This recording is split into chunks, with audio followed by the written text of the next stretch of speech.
Alright, so we're back building this afternoon. I started right where that water is. That was from the ditch from before.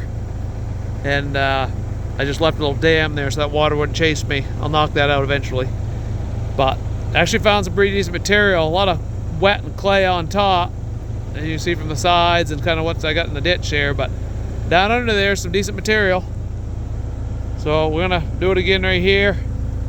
And you can see that's the where I'm headed, so closing the gap here. I'm gonna put a culvert right there where that water's laying, and then build out from there. So, all right, we'll get at it.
So that's how we do it. Filled in, and so we've got a pretty good ditch now. This one spot up there is quite a bit of clay, but I think this will be fine. Just keep building it down. At least I get it over that wet spot and go from there. So, okay, keep on building.